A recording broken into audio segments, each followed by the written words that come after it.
रश्मि। Hello. Hello sir. Good evening. आप लोगों ने अपनी अटेंडेंस क्यों नहीं मार्क की? सर हम सो गए थे। सो गए थे? अभी जगह तुरंत? यस सर, 8 दिन में जगह है। अच्छा, थोड़ा सा मतलब रिस्पॉन्सिबल रहा करिए, अटेंडेंस पूरा टाइम पे अपने दे दिया करो ताकि मालूम पड़े। बाकी यार किसी लोगों ने नहीं लगाया, सभी लोग सो गए हैं क्या? केवल समय ने लगाई है बस खाली? पता नहीं सर। और बाकी अनामिका वगैरह कहाँ पर हैं? उनका भी कुछ नहीं पता चला है। सौम्या का तो मैसेज आया था लेकिन यस अभी सर, इसने पता नहीं ज्वाइन। मेरे को है। अच्छा चलो ठीक है।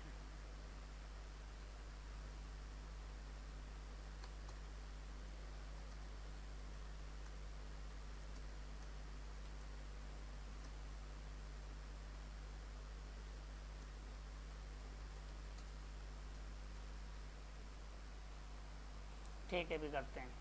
ठीक है, आने दो। और आज तुमने क्वेश्चन वगैरह जो पढ़ाया गया था उसको पढ़ा है? पढ़ लिया था? यस सर, लगा लिया था। अच्छा चलो ठीक है, तो उसको नोट करते जा रहे हो ना जो भी पढ़ रहे हैं, थोड़ा एक अपने कॉपी पे? हाँ हाँ। हाँ, थोड़ा सा नोट डाउन करते चलो। ठीक है, आप माइक ऑफ करो।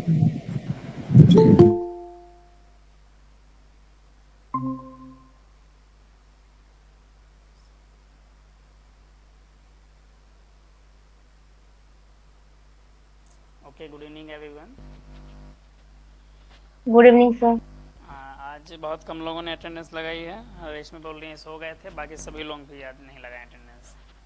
अनामिका का नहीं मालूम पड़ा कहाँ है। सर मालूम। अनामिका आज क्लास ज्वाइन नहीं करेगी।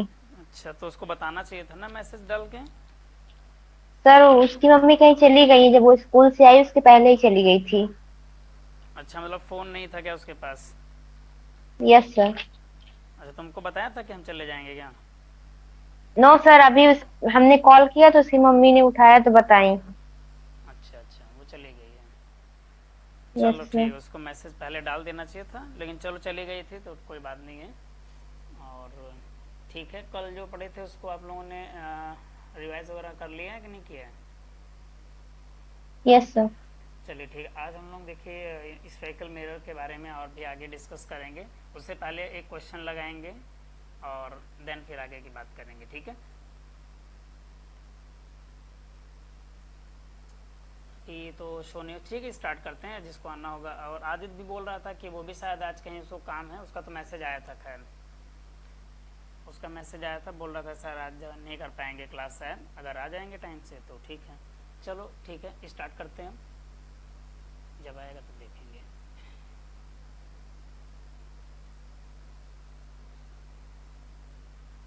स्क्रीन शो हो गई कि नहीं हो गई? Yes sir. ओके ठीक है।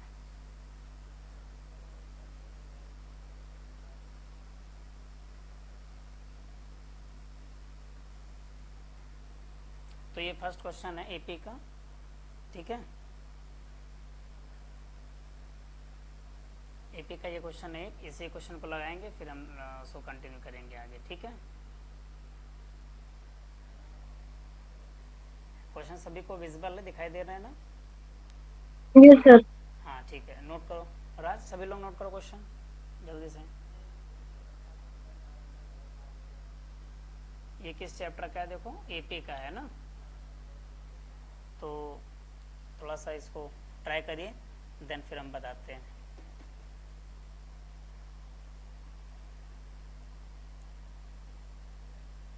राज, क्वेश्चन नोट कर रहे हो क्वेश्चन? यस सर, कर रहा। हाँ, नोट करिए और इसको ट्राई करिए, ठीक है? अच्छा, सभी लोगों की आवाज़ माइक में क्लियर नहीं आती है, मुझे ये बात समझ में नहीं आती ऐसा क्यों होता है मालूम है? जैसे देखो अभी यहाँ पर जैसे कि 3 लोग हैं, इसमें से रश्मि तुम्हारे माइक से भी नॉइस आती है और राज तुम्हारे माइक से भी नॉइस आती है, सौम्या की आवाज़ माइक से नॉइस नहीं आती, बिल्कुल क्लियर आती है। ऐसा क्यों है? सौम्या, तुम क्या ईयरफोन लगा के करते हो, क्या करते हो? Yes sir. ईयरफोन। और तुम लोगों ने क्या लगाया रखा है? सर हेडफोन ही लगाया है। सर कुछ नहीं। हेडफोन लगा, अच्छा ठीक है। पता नहीं तुम लोगों के माइक से नॉइस आती है थोड़ी। चलो ठीक है, क्वेश्चन अच्छा नोट कर लिया? अभी नहीं किया? No sir. ठीक है, ओके, करिए, 2 मिनट का टाइम है, ट्राई करिए, नहीं फिर हम करते हैं। देखो क्या गिवन है, इसमें लिखा हुआ है कि the sum of first 5 terms of an AP. ठीक है, एपी के 5 टर्म्स का सम, यहाँ पर the sum of first 5 terms of an AP and the sum of first 7 terms of an AP is 167। मतलब एपी के स्टार्टिंग के 5 terms का सम लें और स्टार्टिंग के 7 टर्म्स का सम लें, तो वो जो आएगा वो 167 आएगा। फिर कहा गया कि if the sum of the first 10 terms of this AP it means S5 is 235, so find the sum of its first 20 terms, it means S20. So first of all let write down the things which we are given with and which we have to find out. Language देखो क्या कर रहा है कि the sum of first 5 terms of an AP, AP के starting के 5 terms को लें, तो 5 टर्म्स यानी S5 एंड लिखा है ना सम इनका, S5 का सम और स्टार्टिंग के 7 टर्म्स का सम। तो 7 टर्म्स का जब हम सम लेंगे तो इसका मतलब क्या हो जाए S7 ना, it means S5 plus S7 is given 167। क्या गिवन है? 167। ओके, एक चीज ये गिवन है, और क्या चीज गिवन है? If the sum of first 10 terms, sum of first 10 terms means S10 और S10 is 235, right? This is 235. So these two things you are given. Yes, sir. So these two things are given in the question. You have to find out the sum of its first 20 terms. It means S20 you are asked to find out. तो try करिए।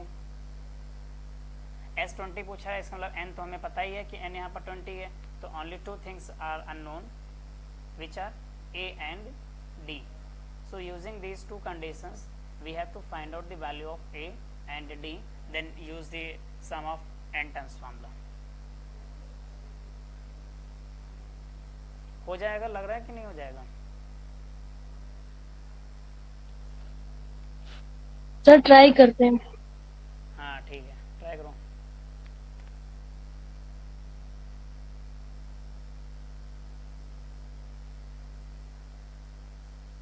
तुम लोगों के school में unit test हो गया सौम्या?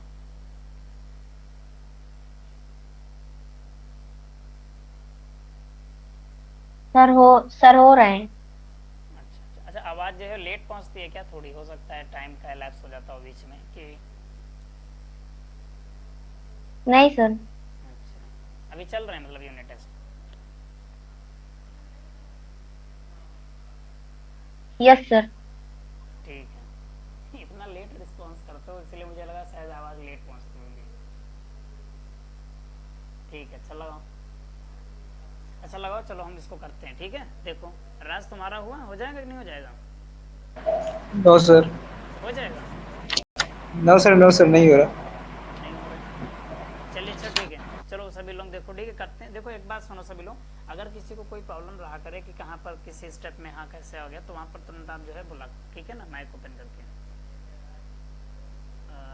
चलिए देखो, हमें S5 दे रखा है और क्या दे रखा है? S7 दे रखा है, और ये वाले कितनी दे रखी है?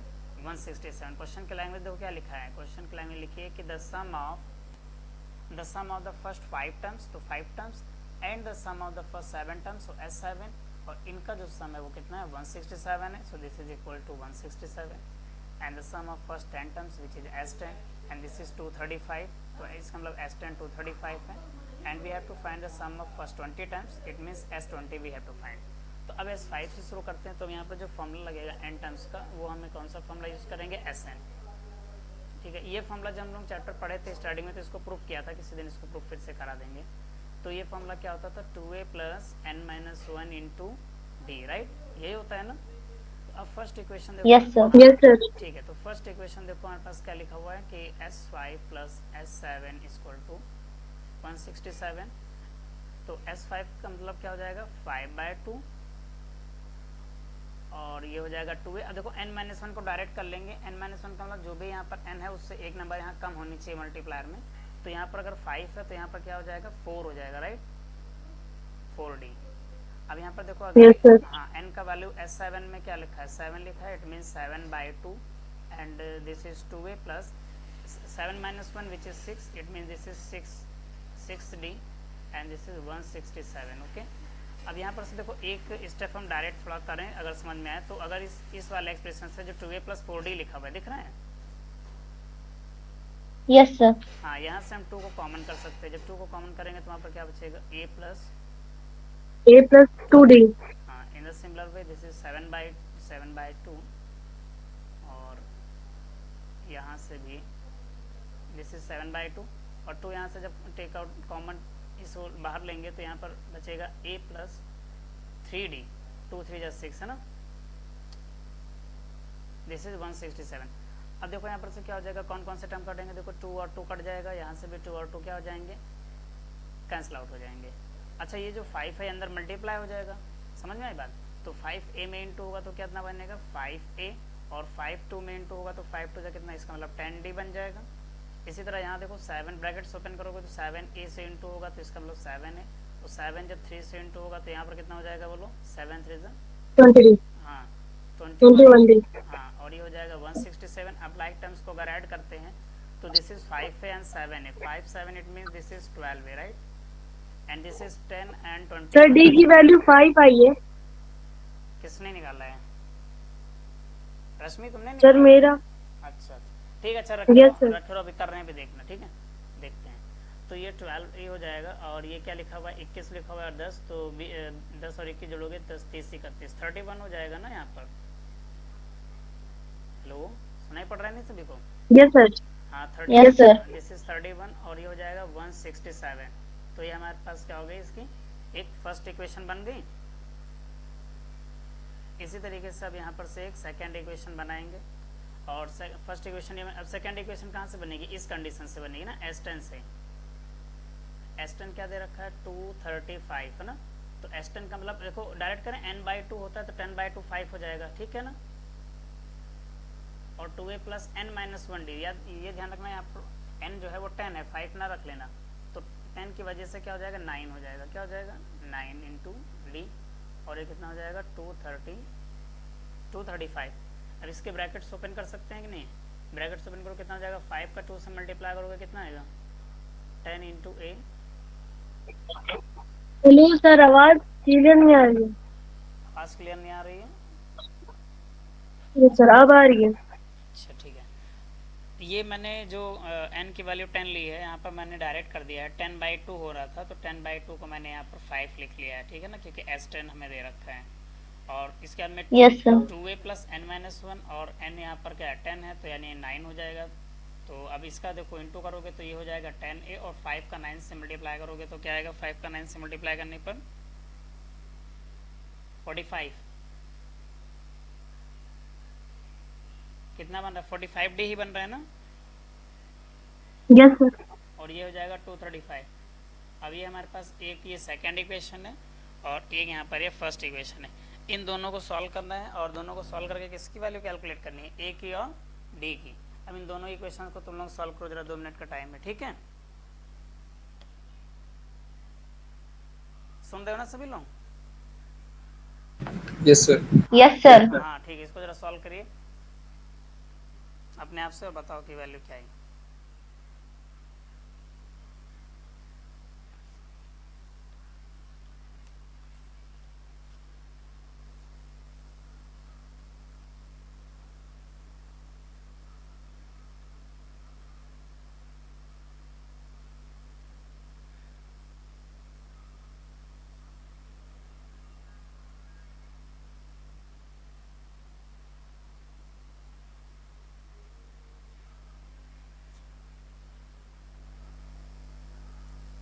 देखो अगर इक्वेशन थोड़ी रिड्यूस हो सकती है तो रिड्यूस भी कर सकते हो उसको, ठीक है।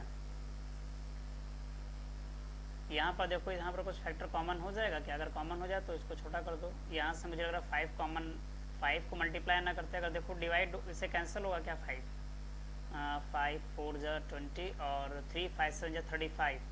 अच्छा ठीक, देखो सभी लोग सुन रहे हो ना, यहाँ से 5 कैंसिल हो रहा है, दिख रहा है कि नहीं सभी को? Yes, sir. हाँ तो कैंसिल हो रहा है, तो क्या करते हैं, इसको कैंसिल कर लेते हैं, तो इससे क्या हो जाएगा, हम लोगों की कैलकुलेशन इजी हो जाएगी, नहीं थोड़ा सा कैलकुलेशन लॉन्ग हो जाएगी, समझ गए। हाँ तो कैलकुलेशन जो है इजी हो जाएगी, इसलिए इसको यहाँ पर क्या करो, डिवाइड कर लो, मल्टीप्लाई ना करो, मल्टीप्लाई करने पर फैक्टर बड़ा हो जाएगा, फिर वो कैलकुलेशन में प्रॉब्लम करेगा।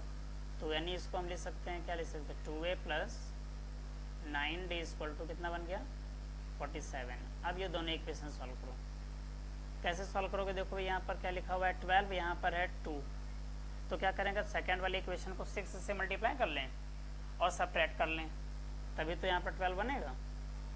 First equation as it is रहने दें और इसको सब्ट्रैक्ट कर दें सेकेंड इक्वेशन, और सेकेंड में क्या इंटू कर लेते हैं, 6 का इंटू कर लेते हैं। तो फर्स्ट इक्वेशन देखो क्या लिखी हुई है, बोलो 12a plus 31d equal to 167, and the second equation, अच्छा सेकेंड इक्वेशन में क्या करनी है, मल्टीप्लाई करनी है, किससे मल्टीप्लाई करेंगे, 6 से। जब 6 से मल्टीप्लाई करोगे तो यहाँ पर क्या हो जाएगा, 12 है, 6 2 जा 12 राइट, और यहाँ पर 6 मल्टीप्लाई करोगे कितना हो जाएगा, 54। Yes sir. 54 हो जाएगा, और यहाँ पर 47 है, 47 इंटू 6 है ना, इसको 47 इंटू 6 करना होगा, तो करते हैं 47 6 मल्टीप्लाई को 7 42 हो जाएगा 2, और यहाँ पर हो जाएगा 4, और ये 24 4 कितना हो जाएगा, 2a2 sir, 2a2। 2a2 yes sir. ठीक है, 2a2 आ रहा है, ठीक है। अब देखो हम क्या कर रहे हैं, सब्ट्रैक्ट कर रहे हैं, तो क्या हो जाएगा, सब्ट्रैक्शन में इनका साइन चेंज हो जाएगा, तो इसका मतलब ये माइनस साइन में, ये भी माइनस साइन में, और ये भी माइनस साइन में। अब यहाँ पर से देखो ये 12 और 12 क्या हो जाएगा, कैंसिल आउट हो जाएगा। अब यहाँ पर बचेगा हमारे पास क्या, 54 माइनस 31, ठीक है। तो इसको माइनस करो, 5 4 माइनस 1 कितना हो जाएगा, 3 5 माइनस 3 कितना हो जाएगा, 2, और साइन माइनस का रहेगा क्योंकि बड़ा नंबर है, 23d आएगा क्या यहाँ पर, ठीक है 23d। और ये हाँ ये 282 वाला माइनस करो, 282 167,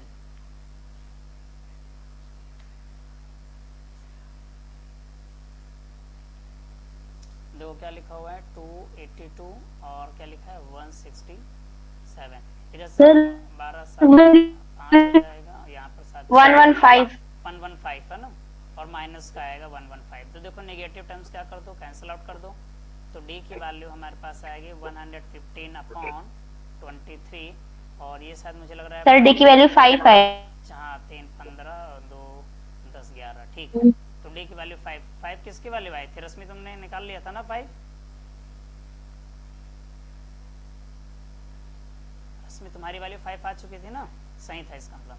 चलो देखो d की वैल्यू 5, रात समझ में आ गया कि कोई डाउट है इसमें? Yes sir. यस सर, समझ आ गया। अच्छा देखो d की वैल्यू, अब a की वैल्यू निकालने के लिए क्या करो, कोई भी इक्वेशन का यूज करो, चाहे जो जिस भी जो सेकंड इक्वेशन हमारे पास छोटी है तो हम सेकंड इक्वेशन का यूज करते हैं, ठीक है। तो लिख सकते हैं फ्रॉम सेकेंड क्या लिखा हुआ है 2a plus 9d equal to 47, और d की वैल्यू 5 है, तो 2a क्या रहेगा, एज इट इज रहेगा, और 9 इंटू डी 9 d 45 है, तो 9 इंटू 5 कितना हो जाएगा 45 है ना डायरेक्ट, तो ये हो गया 47। अब 2a इक्वल टू 47 माइनस 45 कितना हो जाएगा 2, हाँ कौन बोल रहा है, सर ए की वैल्यू 1 आ रही है। हाँ हाँ ठीक है, a की वैल्यू 1 आ गई, a की वैल्यू कितनी आ गई 1 आ गई। अब देखो क्वेश्चन में आपसे पूछा क्या गया था, पूछा गया था हमसे S20, क्या पूछा गया था,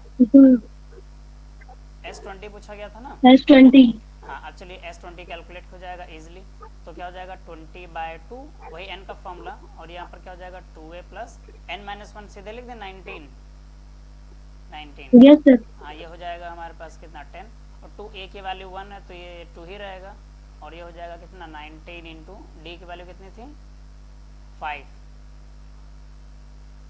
ये हो गया 10। सॉल्व करो इसको, बताओ कितना आएगा,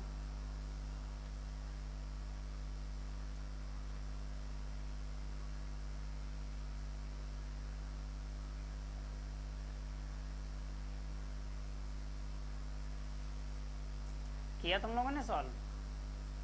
यस सर। 970 आ रहा।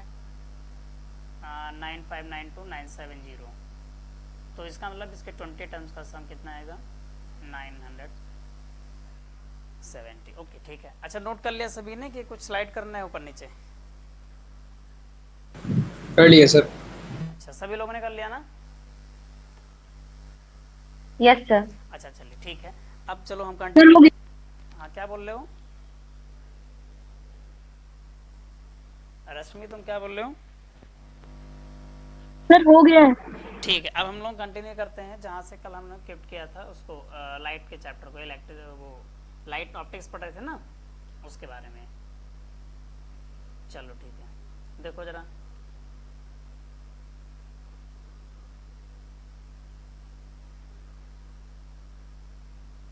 चलो ठीक है, दिख रहा है ना सभी को?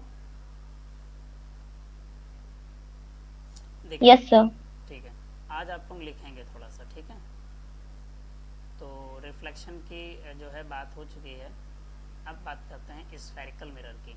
तो स्फेरिकल मिरर में हम लोगों ने क्या देखा था कि अगर हमारे पास कोई एक स्फेयर है और उस स्फेयर को कट कर दिया जाए और स्फेयर को कट करके उसके दूसरे साइड पर कोई पॉलिश कर दी जाए तो उसको क्या बोलते हैं? मिरर बोलते हैं, ठीक है?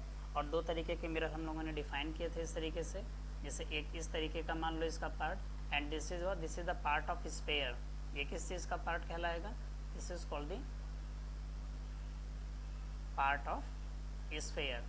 ये मतलब जिस स्फेयर से काटा गया है उसी का क्या है? पार्ट ही तो है, ये उस स्फेयर का पार्ट है। तो इसको कौन सा मिरर बोला जाएगा?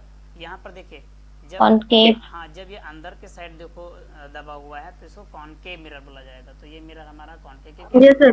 क्योंकि रिफ्लेक्टिंग सरफेस हमारा जो रहेगा वो इसी साइड रहेगा, ठीक है ना? तो this is concave, concave mirror. और अगर इसको हम दूसरे साइड से कट करें यानी इस तरीके से, और सपोज ये पॉलिश इधर कर दी जाए और रिफ्लेक्टिंग सरफेस इधर बन जाएगा, तो इसको क्या बोला जाएगा? तो कॉन्वेक्स कॉन्वेक्स। Convex mirror. हाँ, अब इसमें देखिए कुछ चीज़ें हैं समझनी ही है, उसकी डेफिनेशन नहीं पूछी जाती है, इसलिए खाली ऐसे ही समझ लीजिए।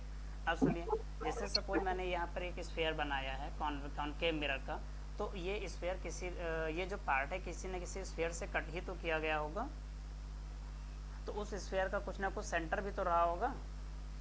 तो उस स्फेयर का जहाँ पर भी सेंटर रहा होगा, सपोज जैसे मान लीजिए कि यहाँ पर ये इसका क्या है? उस स्फेयर का सेंटर है, ठीक है? ये उस स्फेयर का क्या है?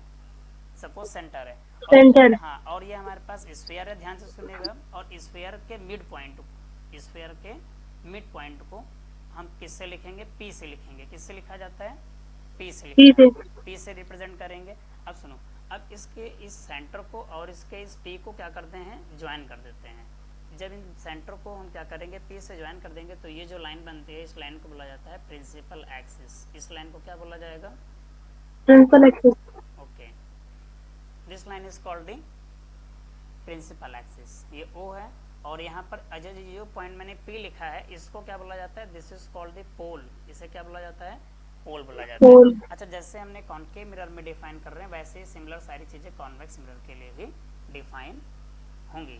क्लियर? अब जैसे देखिए एक बात, ओके ठीक है। अब जैसे मैंने ये ओ लिखा है, ओ जो है इस मिरर का सेंटर ऑफ कर्वेचर कहलाएगा। ओ को क्या बोलेंगे?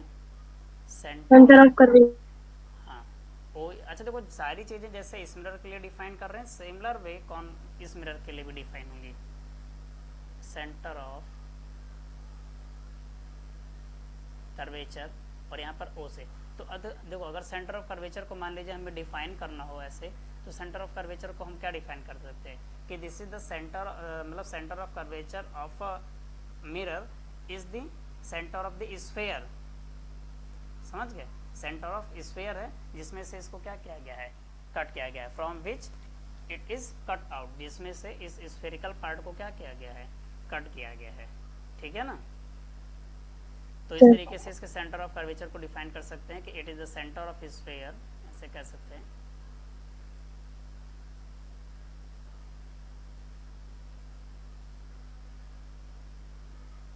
सेंटर ऑफ स्फेयर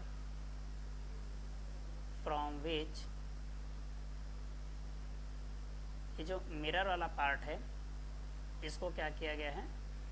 कट किया गया है। तो किसी भी मिरर का सेंटर ऑफ कर्वेचर क्या होता है? उस स्फेयर का सेंटर होता है जिससे इसे इसको कट करके बनाया गया है। क्लियर? और पोल क्या है? ये पोल कैसा पॉइंट है? पोल जो है वो इसके मिरर का मिड पॉइंट है। पोल जो है हमारा इस मिरर का कैसा पॉइंट है? Mid point. हाँ, mid point of mirror, right. अगली चीज यहाँ पर हम लोगों ने डिफाइन की है वो है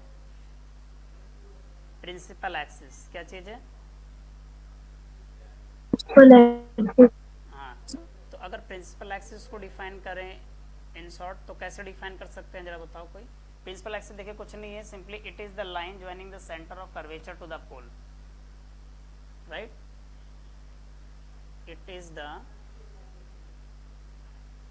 line joining the pole and the centre of curvature of curvature to the pole. समझ गए? मतलब अगर हम सेंटर ऑफ कर्वेचर और पोल को जोड़ने वाली एक लाइन बनाएंगे तो उसे क्या बोलेंगे? प्रिंसिपल एक्सिस बोलेंगे। क्या बोला जाएगा उसको?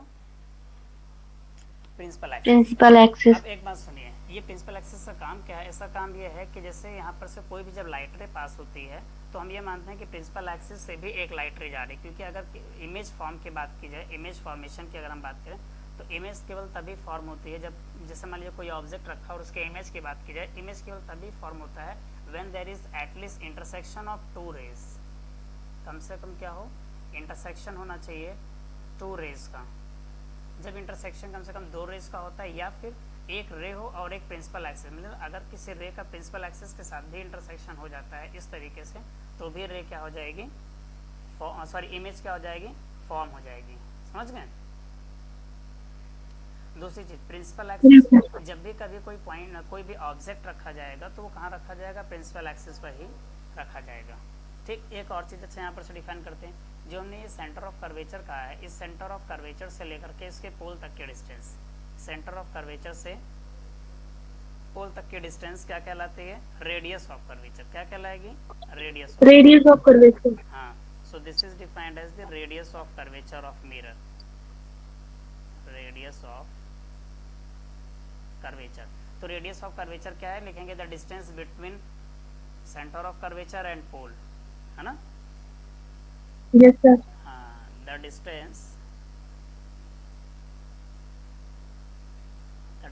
Between centre of curvature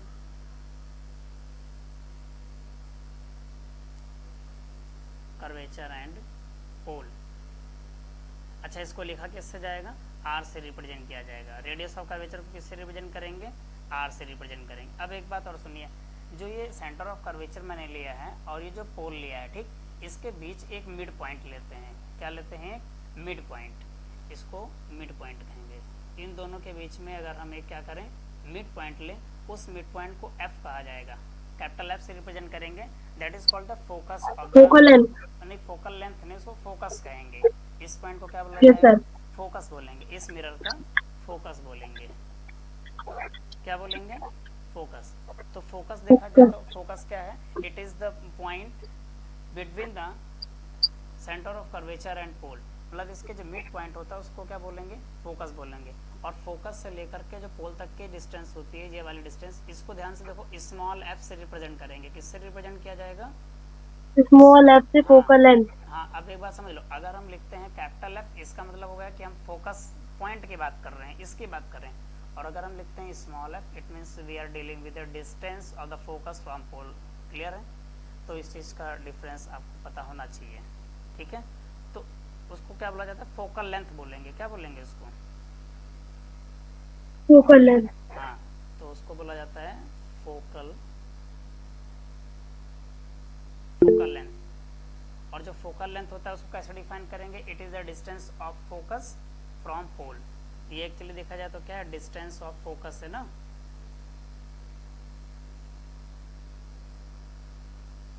distance of focus from pole, यानी फोकस से पोल तक के जो डिस्टेंस होगी उसको क्या बोला जाएगा? Focal length. अच्छा, अब एक बात जरा और सुनिए, जो फोकल लेंथ होता है, ये जो फोकल लेंथ होता है, क्योंकि मैंने कहा ये मिड पॉइंट में होता है, तो इसको तो मैंने ऐसे भी बोल दिया, लेकिन इसको हम प्रूव भी कर सकते हैं, क्योंकि अगर ये मिड पॉइंट में है तो जो फोकल लेंथ की डिस्टेंस है वो रेडियस ऑफ कर्वेचर की क्या होनी चाहिए? हाफ होनी चाहिए। ठीक, या फिर इसको ऐसा भी कर सकते हैं, R is equals to 2f। Radius of curvature is twice the focal length is the half of the radius of curvature. Note करो यहाँ पे जल्दी से।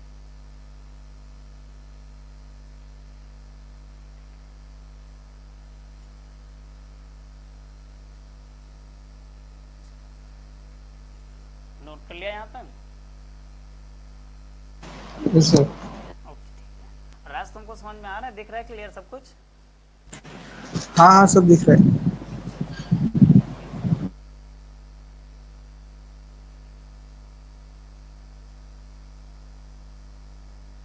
अच्छा अब एक बात और सुनिएगा, जो रेडियस ऑफ कर्वेचर है, बात से ध्यान सुनो, जो फोकल लेंथ है वो रेडियस ऑफ कर्वेचर का हाफ होता है पहली बार, ठीक है ना। फोकस क्या होता है, रेडियस ऑफ कर्वेचर का हाफ होता है, या फिर कह सकते हैं कि radius of curvature is twice the focal length. Okay, अब एक बात देखो, हम ये बता रहे हैं कि ये जो मैंने लिखा है r इक्वल टू 2f, इसको प्रूफ भी कर सकते हैं, बट ये आपके एग्जाम पॉइंट ऑफ व्यू से इम्पॉर्टेंट नहीं है, क्योंकि ये आपके सिलेबस में नहीं है और ये पूछा नहीं जाएगा। समझ गए क्या कह रहे हैं हम? yes sir, हाँ, हमने यहाँ पर जो ये चीज़ बताई है कि फोकल लेंथ जो है किसकी हाफ होती है, r/2, यानी रेडियस ऑफ कर्वेचर की हाफ होती है। तो ये चीज़ एग्जाम में इसका प्रूफ नहीं पूछा जाएगा, लेकिन आपकी जानकारी के लिए हम इन शॉर्ट बता रहे हैं, तो एक बार समझने की कोशिश करिए, ठीक है, जानकारी के लिए। सुनने सभी लोग? yes sir, हाँ, यस सर। तो ये focal length radius of curvature का हाफ कैसे होता है, इन शॉर्ट एक बार जरा देखते हैं। देखो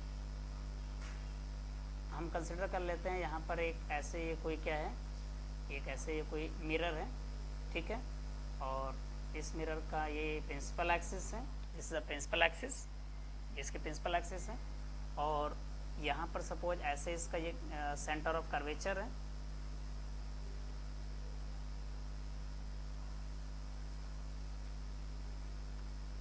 this is the centre of curvature, और इसके हाफ पॉइंट पर यहाँ पर क्या होगा, इसका फोकस होगा, ठीक है ना, यहाँ पर इसका फोकस है। अब जरा समझिए एक चीज को,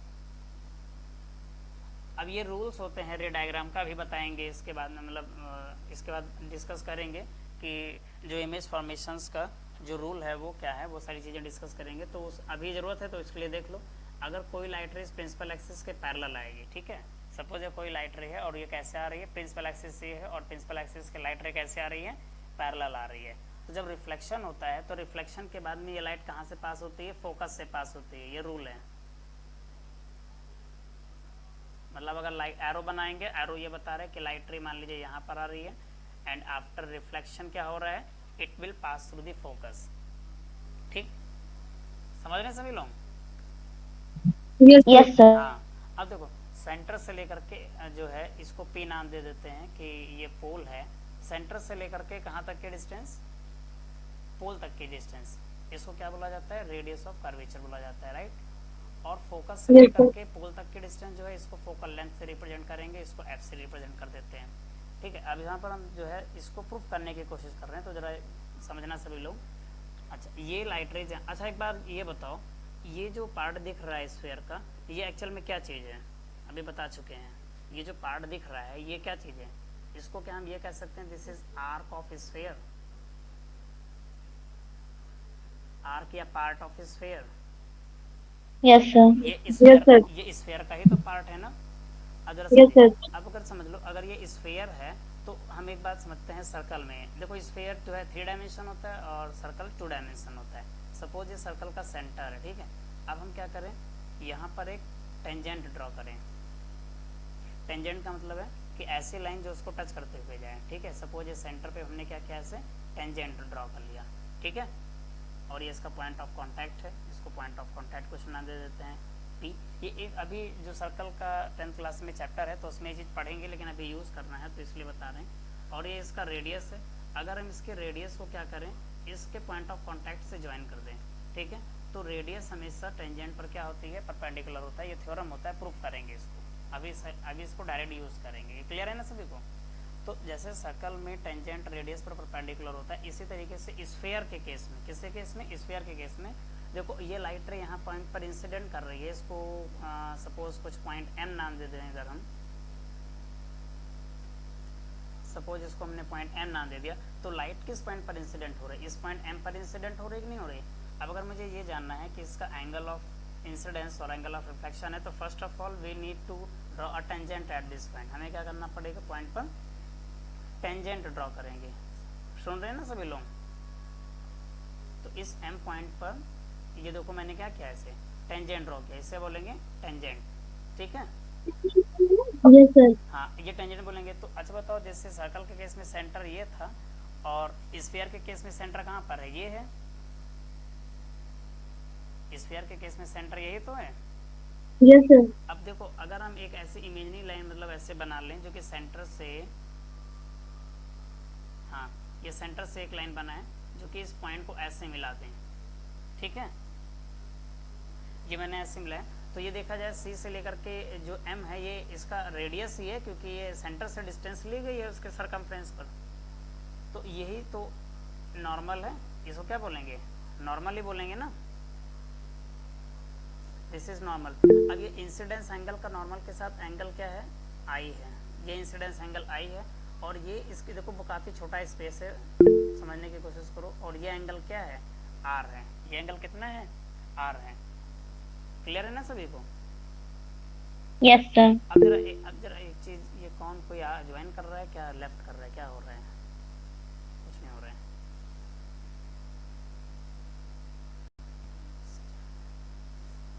हाँ ठीक है। अब जो ये इंसिडेंस एंगल है, ये एंगल ऑफ रिफ्लेक्शन है और यहाँ से लाइट इंसिडेंट हुई है। अब जरा एक बात बताओ, ये वाली यहाँ पर इसको कुछ नाम दे देते हैं। जैसे सपोज इस रे को ऐसे मैंने ए नाम दे दिया। अब एक बताओ, ये जो ए एन वाली रे दिख रही है, ये वाली, ये ए एन वाली रे प्रिंसिपल एक्सिस के पैरेलल है, ये तो कंफर्म है, क्योंकि कहा ही गया है कि लाइट रे प्रिंसिपल एक्सिस के पैरेलल है। और अगर ये पैरेलल है तो ये जो मैंने इसकी सी से लेकर एन तक रेडियस बनाई है, ये इस पर ट्रांसवर्सल है। ये ट्रांसवर्सल थ्योरम 9th क्लास में पढ़ा है। तो ये जो एंगल आई बन रहा है इंसिडेंस एंगल, और ये एंगल अगर इसके साथ देखें तो ये अल्टरनेट एंगल से बराबर हो जाएगा इससे, यानी ये भी यस सर। Yes sir. ये आई के इक्वल हो जाएगा कि नहीं हो जाएगा, यस सर। Yes sir. ठीक है। और एंगल आई हमेशा एंगल आर के बराबर होता है, किस लॉ से, रिफ्लेक्शन के लॉ से। Yes sir. रिफ्लेक्शन के लॉ से बराबर होता है। तो इसका मतलब क्या हुआ, इसका मतलब ये हुआ कि ये जो एंगल है इंसिडेंस का एंगल, ये वाला, ये रिफ्लेक्शन के एंगल के बराबर दिखा दिया ना मैंने।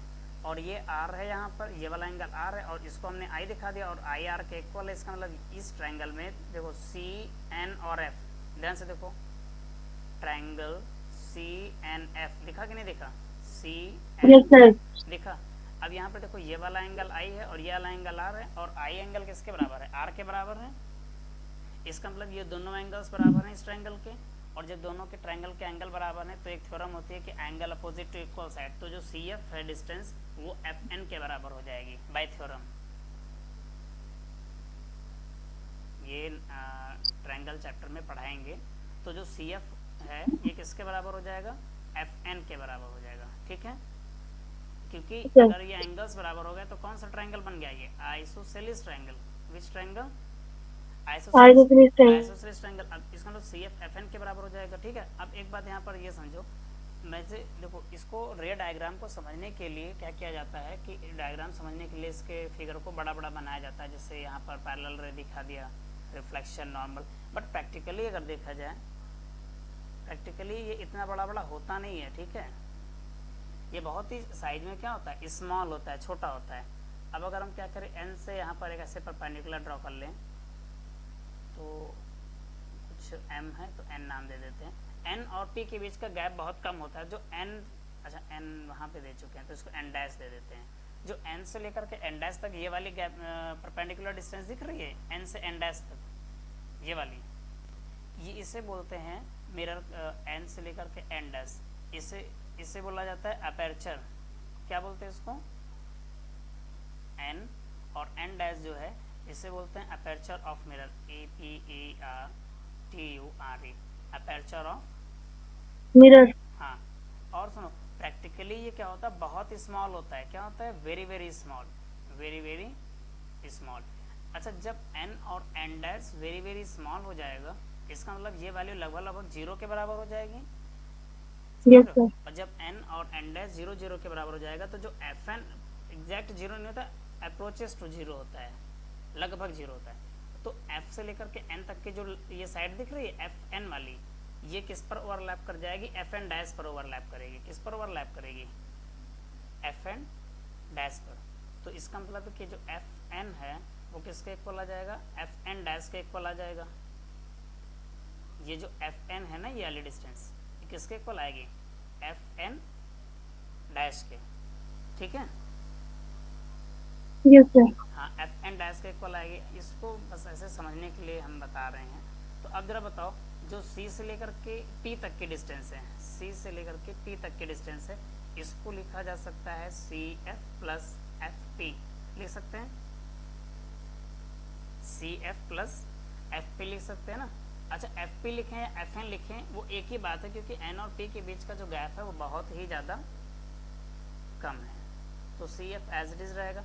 तो ये जो एफ पी लिखा हुआ है उसको हम एफ एन समझ सकते हैं।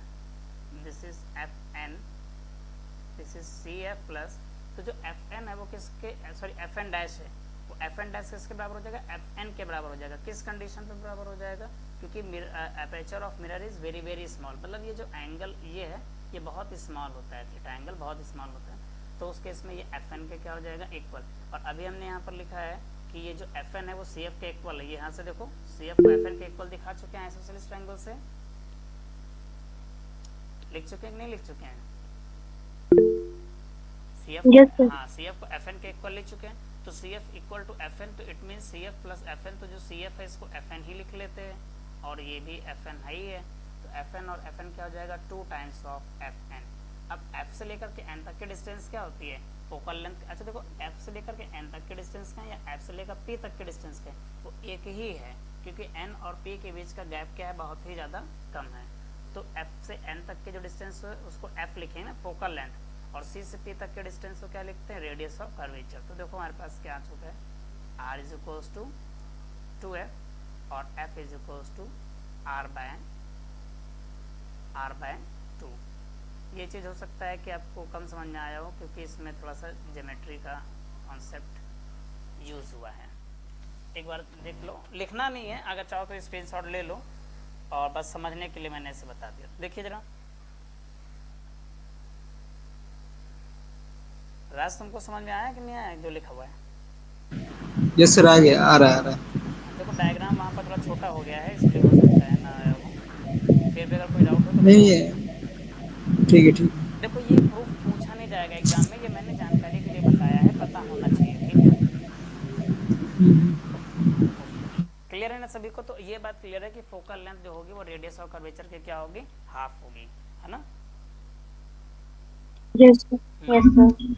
ओके, इसका मतलब हो गया कि अगर मान लीजिए हमारे पास किसी चीज़ का रेडियस ऑफ कर्वेचर अगर 20 सेंटीमीटर दे रखा है, तो उसका फोकल लेंथ कितना हो जाएगा, 10 सेंटीमीटर, ठीक है। Yes, sir. आगे बढ़े, ये बात सभी को क्लियर है। अब एक यस सर। अब अगली एक चीज़ पर बात करते हैं, जिसे कहा जाएगा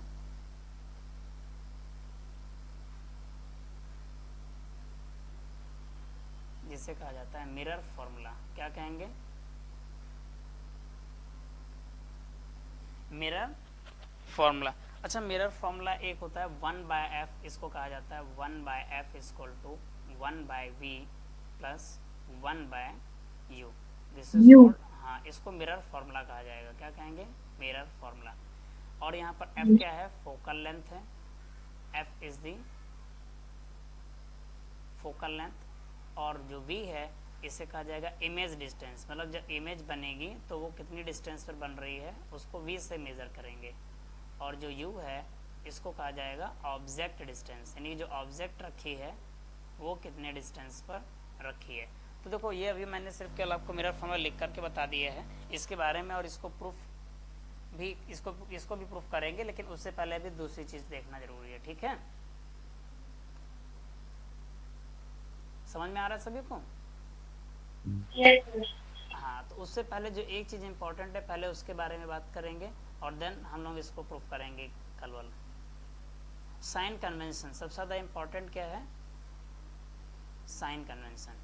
साइन कन्वेंशन का मतलब, साइन कन्वेंशन का मतलब देखो क्या है, साइन कन्वेंशन का मतलब ये है कि जैसे मान लीजिए आपने क्या किया, कोई मिरर बनाया, ठीक है।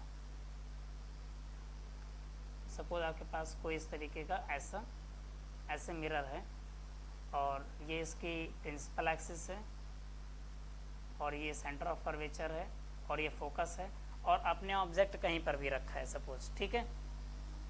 तो सारी डिस्टेंसेस जो हैं वो कहाँ से मेज़र की जाएंगी। देखो जैसे हम लोग कार्टेशियन प्लेन जानते हैं ना, कार्टेशियन एक्सिस होती है ना ऐसे, इस एक्स एक्सिस, इसे Y axis. So all the distances are measured from origin. कहाँ से मेजर किया जाता है? ऑरिजिन से मेजर किया जाता है, यानी यहाँ पर ऑरिजिन ही इसका क्या है? रेफरेंस पॉइंट है। इन द सिमिलर वे जब भी कभी हम मिरर में किसी भी चीज़ से कैलकुलेशन करेंगे तो ये भी क्या होता है? वेरी सिमिलर टू, इसका साइन कन्वेंशन किसके सिमिलर होता है? तो हम बता रहे हैं sign convention is very similar to Cartesian system. किसके सिस्टम के सिमिलर होता है? कार्टेशियन। कार्टेशियन सिस्टम से नहीं, जरा क्या कहते हैं तो सभी लोगों को मालूम होगा। देखो ये ऑरिजिन है, ऑरिजिन से अगर हम एक्स एक्सिस के राइट साइड जाते हैं तो डिस्टेंस पॉजिटिव चलते हैं, और अगर हम ऑरिजिन से ऊपर की ओर यानी अबव जाते हैं तो भी डिस्टेंस पॉजिटिव होती है, और अगर ऑरिजिन से हम क्या करते हैं? लेफ्ट आते हैं तो डिस्टेंस नेगेटिव होती है, और ऑरिजिन से बिलो आते हैं तो डिस्टेंस क्या होती है? वाई पे नेगेटिव। क्लियर है नहीं बात सभी को? तो इसी तरीके से यहाँ पर क्या करते हैं, ये जो पोल है ना, पी वाला पॉइंट दिख रहा है, ये पॉइंट पी जो रेड से मैंने लिखा है, इस पी पॉइंट को एज अ ऑरिजिन कंसिडर करेंगे। क्या मानेंगे? एज अ ऑरिजिन मानेंगे। अगर हम इसको ऑरिजिन के तरीके से मानेंगे तो सारा साइन कन्वेंशन में क्लियर समझ में आ जाएगा। देखो कैसे, इसका मतलब ये होगा, देखो सबसे पहला पॉइंट यहाँ पर एक और ये लिखते हैं साइन कन्वेंशन, जबकि सबसे इंपॉर्टेंट है, और ये बात जो है बहुत इंपॉर्टेंट है, और किस पर्पज़ से? न्यूमेरिकल पर्पज़ से। और इस चैप्टर में न्यूमेरिकल्स बहुत ज़्यादा हैं, ये समझ लो। तो सबसे पहले चीज़ क्या लिखा है, इसको लिखना है, ये जो लिख रहे हैं इसको लिखोगे तुम लोग।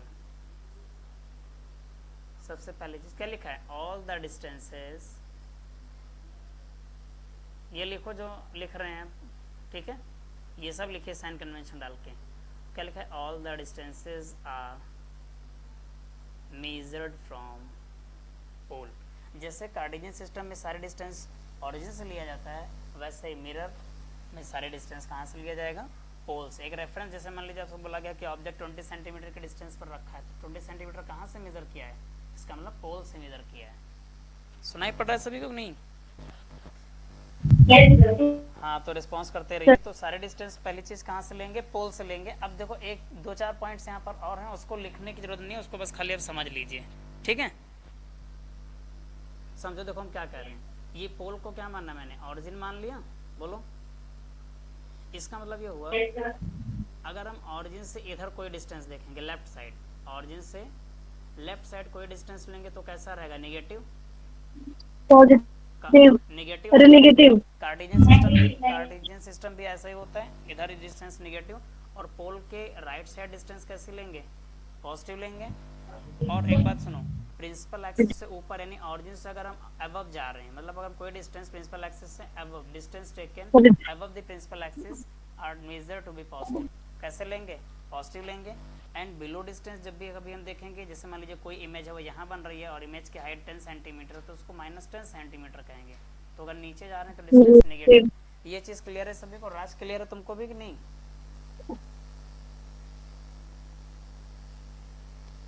हेलो राज, हो कि चले गए? Yes sir clear. हाँ ठीक यस सर क्लियर है। है। ये बिल्कुल जैसे कार्टेशियन सिस्टम होता है उसी तरीके से होता है कि अगर हम, और यहाँ पर पोल है, और पोल से अगर हम लेफ्ट आ रहे हैं तो डिस्टेंस नेगेटिव मेजर करेंगे, और राइट जा रहे हैं तो पॉजिटिव, और अगर अबव प्रिंसिपल एक्सिस है तो पॉजिटिव, और बिलो प्रिंसिपल एक्सिस है तो डिस्टेंस क्या रहेगी हमारी?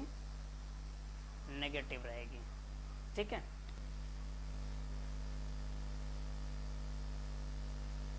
अच्छा, ये चीज़ नोट कर ले, ये चीज़ नोट करना है, नोट करो या स्क्रीनशॉट जो भी करना है करो।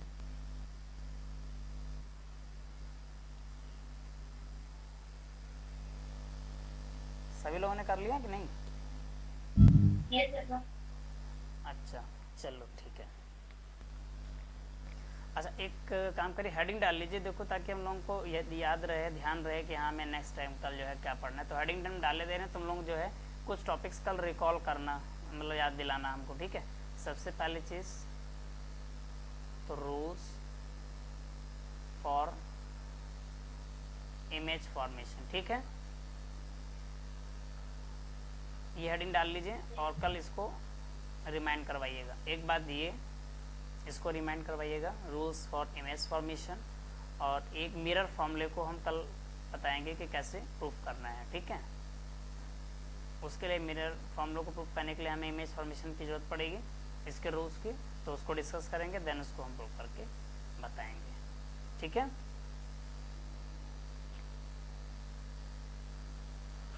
किसी को कोई डाउट, क्वेरी है यहाँ तक? बोलो सभी लोग। No sir. ओके, तो ठीक है, फिर हम लोग अब इसके आगे कल बात करेंगे। और कल ये जो मैंने बोला है आपने नोट कर लिया है ना पॉइंट, कल इसको याद दिलाना हमको पहले ये 2 चीज़ें, क्योंकि पढ़ाते समय फिर ध्यान से हट जाता है क्या क्या डिस्कस करना है। ओके ठीक है, फिर कट करा जाए कि कुछ कहना है, किसी को पूछना है? हेलो, ठीक है फिर, अच्छा कट करते हैं। ओके, थैंक यू, कट करते हैं, ठीक है ना।